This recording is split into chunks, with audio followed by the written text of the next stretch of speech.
Ah oui, la thématique d'aujourd'hui dans la conférence qui devait se tenir devrait porter sur l'éducation électorale pour un citoyen patriote. Je dois avoir le courage de dire que la conférence doit être reportée puisqu'il y a une lettre qui n'a pas permis à ce que nous puissions aller à la contre de ce que l'autorité de la ville de Goma, je précise le maire, a décidé que la conférence ne puisse pas être tenue, bien entendu sous prétexte de l'état de siège, quoique il y avait déjà un aspect positif par rapport à la tenue de cette conférence. Alors, pourquoi avoir choisi, même si ça n'a pas lié, la thématique liée au processus électoral, aux élections et consorts?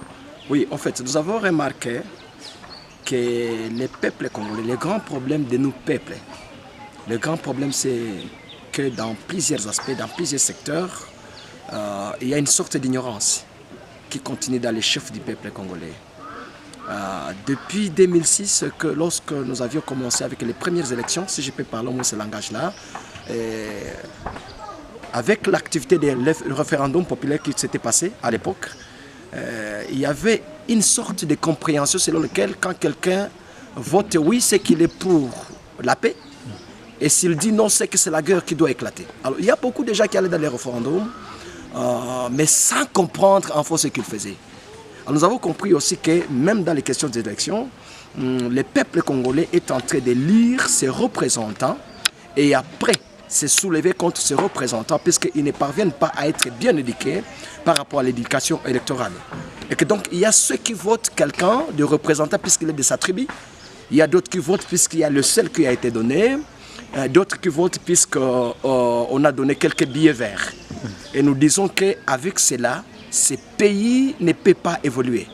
Nous devons être capables d'amener la population à l'éducation électorale, en fait qu'ils comprennent d'abord pourquoi nous puissions faire des élections, mais aussi quels sont les critères et les conditions qui permettent de voter le représentant qui sera proche de la base, proche de la population et qui ne travaille pas pour les intérêts propres, mais pour les intérêts de la base. Voilà un peu pourquoi nous avions décidé ensemble, avec tous les jeunes leaders, avec tous les team leaders, que dans notre troisième conférence qui devait se tenir aujourd'hui, nous allons parler de l'éducation électorale pour essayer de conscientiser le peuple, conscientiser nous, population de la RDC et en particulier du Nord Kivu, pour que nous soyons capables de préparer les élections d'une manière escomptée. Et comme nous parlons des peuples, parlons maintenant de la situation de ces déplacés qui sont dans les familles d'accueil à Rutshuru, d'autres dans des stades et même sans assistance humanitaire jusqu'à présent. Vous êtes fils du Nord Kivu. Nous aimerions peut-être savoir votre analyse, mais aussi votre demande ou encore recommandation à l'autorité militaire, pourquoi pas même à l'État congolais qui est censé sécuriser les endroits où ces populations seront venues. Voilà. Sincèrement, messieurs les journalistes, je suis très déçu et de ce qui perdure dans Rutshuru.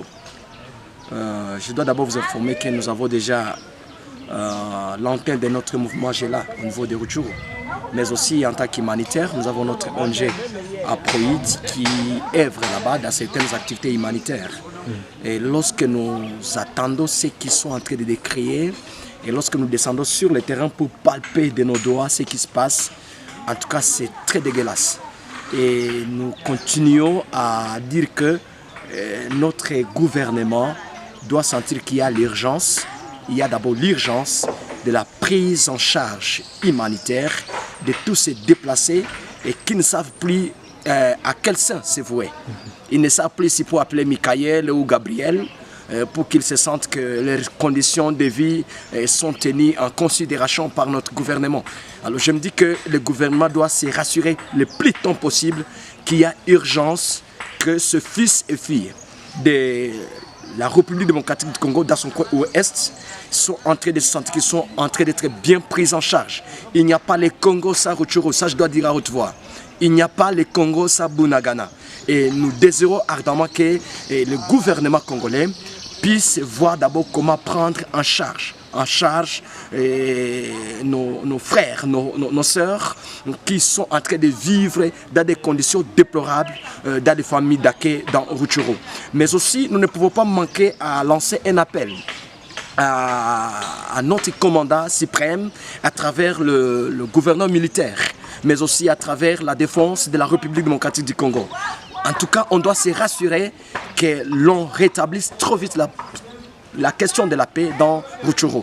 Nous devons nous rassurer que nous avons quand même de forces armées capables de défendre l'intégrité territoriale.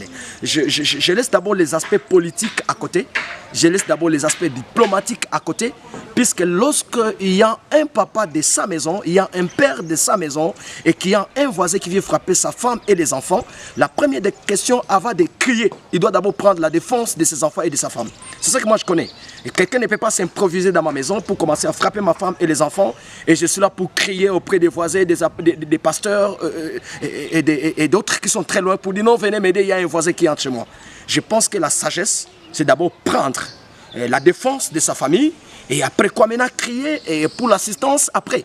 Et que donc je me dis, notre armée ne doit pas seulement se limiter à crier que non, le Rwanda nous a agressés, non, le M23 et ses alliés. Ça ne suffit pas par rapport à ce que nous sommes en train de vivre dans Rutshuru. Ça ne suffit pas par rapport à ce que nos fils et filles sont en train de vivre dans Bunagana. Et que donc, il y a urgence que nos FARDC, à travers la décision héroïque du gouverneur militaire, qu'on sente qu'il y a déjà une piste urgente pour la restauration de la paix dans le territoire de Rutshuru.